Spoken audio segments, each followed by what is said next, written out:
wabarakatuh. Saya Melinda Sari, NIM 200705004, Prodi Teknologi Informasi, Fakultas Sains dan Teknologi, Universitas Islam Negeri Araniri, Banda Aceh. Saya di sini akan menjelaskan bagaimana cara menginstal aplikasi RS Studio dan bagaimana cara mengaplikasikan aplikasi tersebut. Adapun video ini saya buat untuk memenuhi tugas praktikum aktuariat, statistika, dan probabilitas dari Ibu Mala Hayati. Silakan disimak video yang telah saya buat ya. Oke, di sini kita langsung saja untuk menginstal aplikasinya.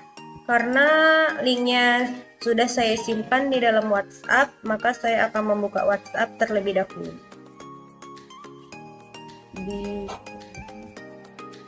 Ini ada dua link. Link yang pertama kita klik dulu.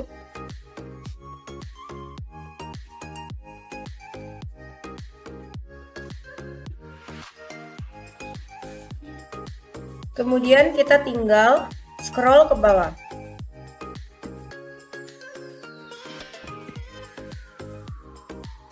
Kita tinggal klik ini saja.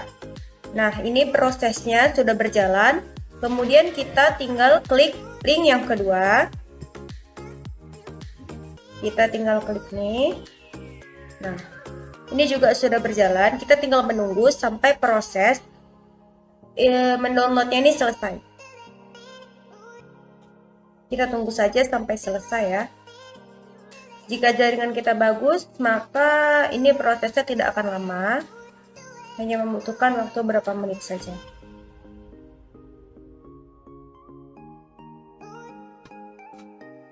Untuk RS Studio yang pertama, ini sudah terdownload ya. Kita tinggal klik, kemudian kita tinggal menginstalnya. Di proses penginstalan ini kita tinggal next-kan saja.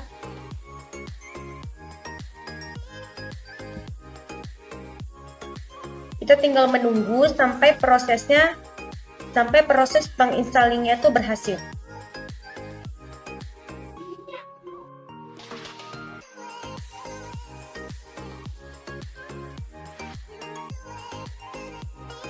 Oke, finish.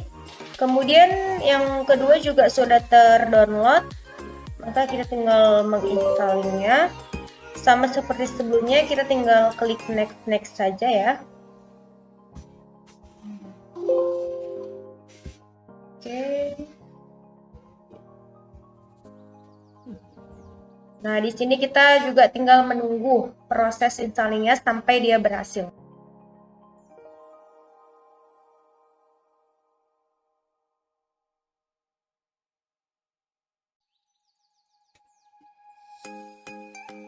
Nah, karena kedua aplikasi sudah berhasil diinstal, maka kita bisa langsung menjalankan aplikasi RS Studio tersebut.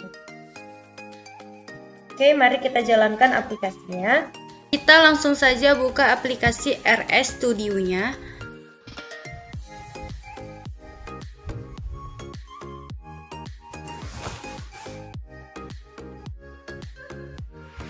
Sebelum saya menjelaskan tentang coding RS Studio, saya akan menjelaskan terlebih dahulu layout yang terdapat pada RS Studio. Yang pertama ini adalah source atau editor. Nah, jendela ini adalah jendela yang dapat digunakan untuk membuat, mengedit, dan menyimpan script R. Pada jendela ini tersedia fitur auto complete yang akan memudahkan kita dalam membuat script. Jika jendela ini tidak tersedia pada RS Studio kita tinggal klik File, kemudian New File, kemudian R Script.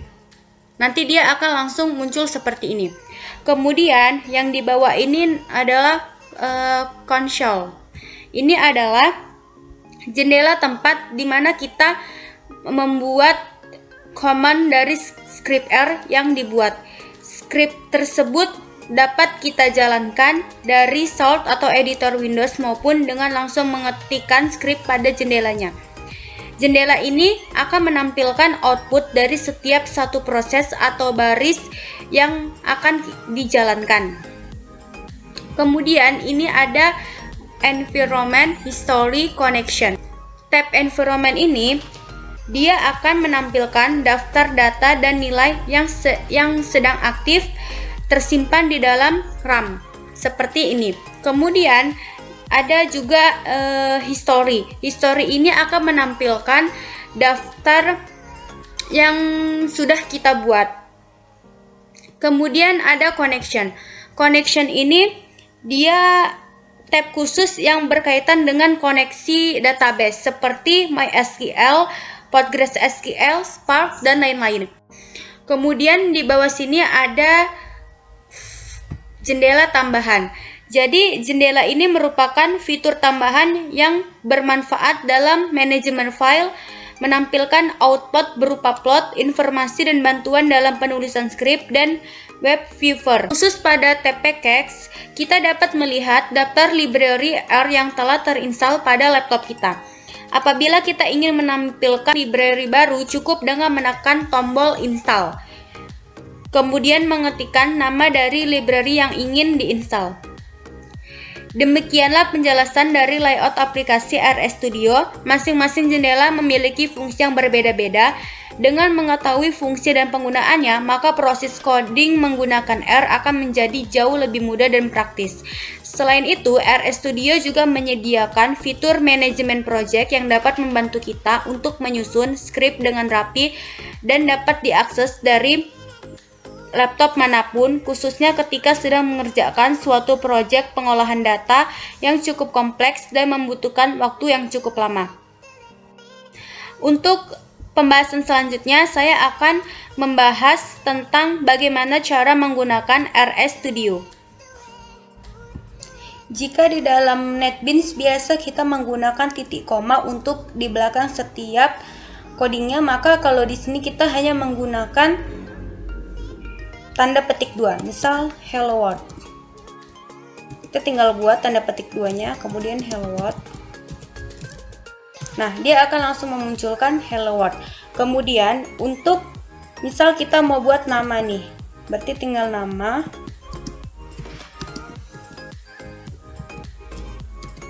Melinda. Dia langsung akan munculkan nama Melinda. Kemudian misal usia 20,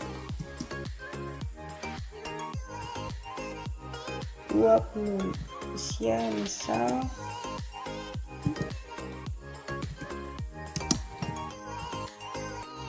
Nah, dia langsung munculkan usia sama dengan 18. Untuk mengetahui tipe datanya, kita tinggal buat mod dalam kurung misal nama.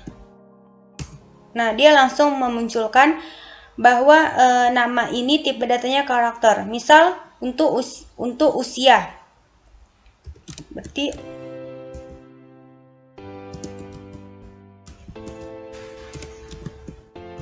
nah dia langsung muncul numeric. Untuk mengetahui tipe data ini dia ada dua cara. Yang pertama tadi kan mod, yang kedua ini menggunakan kelas. Misal kelas nama. Nah, dia juga akan langsung munculkan karakter. Kemudian misal kita ingin membuat data, kita langsung saja buat misal data ya, C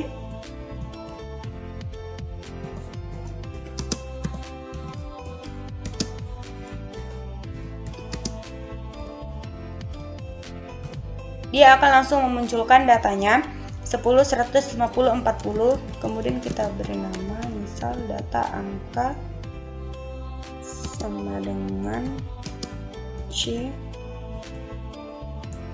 10, 100, 50, 40. Dia akan langsung data angka C 10, 100, 50, 40. Kemudian kita ingin menampilkan,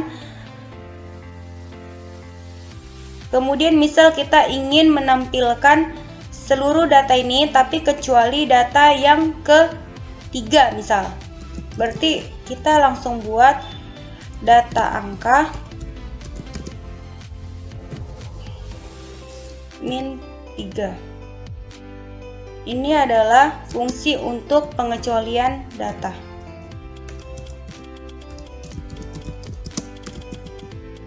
Nah, dia akan langsung munculkan data 10, 140. Data yang ketiga ini dia tidak akan dimunculkan. Kemudian kita ingin menampilkan dari data pertama sampai ketiga. Berarti kita tinggal buat data angka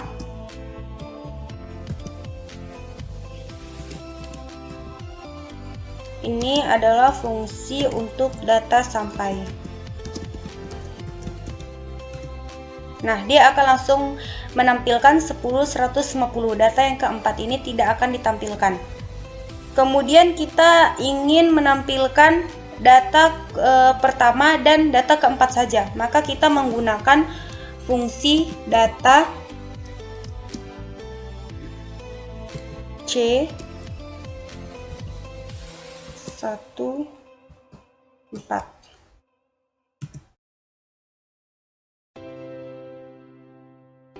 Oh, salah ya. Data angka C 1, 4. Nah, dia akan hanya memunculkan data yang pertama dan data yang keempat. Kemudian, untuk mengurutkan data dari yang terbesar ke yang terkecil, kita menggunakan fungsi sort data angka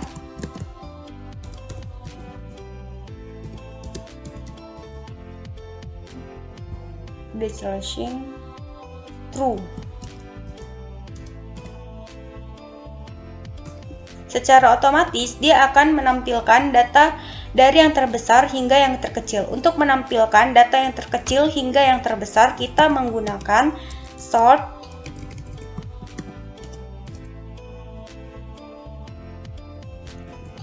data angka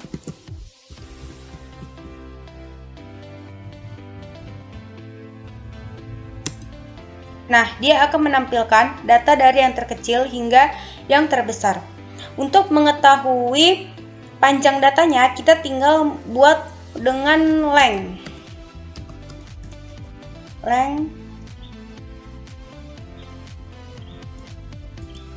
data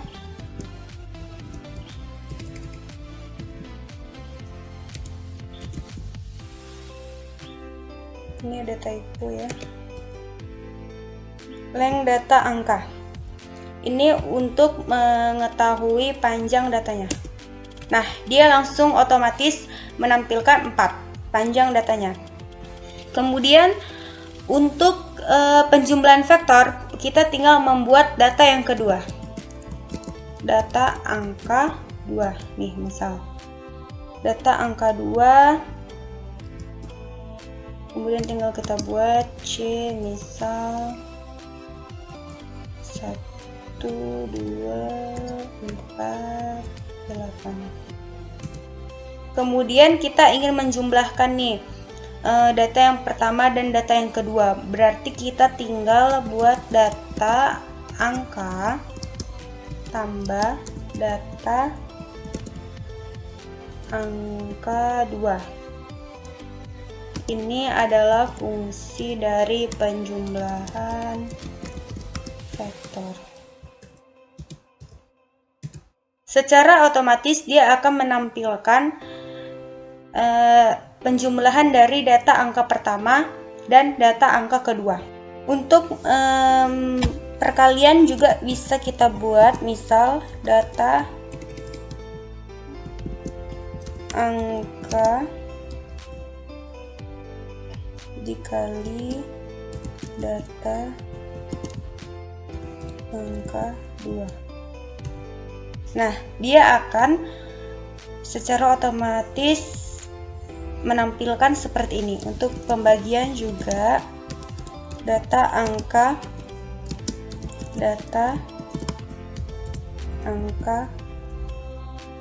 pembagian ya, salah.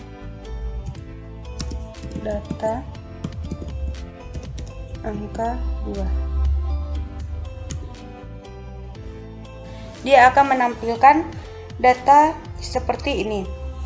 Kemudian kita juga bisa buat data angkanya itu banyak. Misalnya kita ingin membuat 3 data, 4 data itu juga bisa ya. Tidak hanya 2, tapi kita bisa membuat seberapa banyak data yang ingin kita buat. Demikianlah penjelasan tentang bagaimana cara menggunakan aplikasi RS Studio ini. Jika ada salah, saya mohon maaf. Wassalamualaikum warahmatullahi wabarakatuh.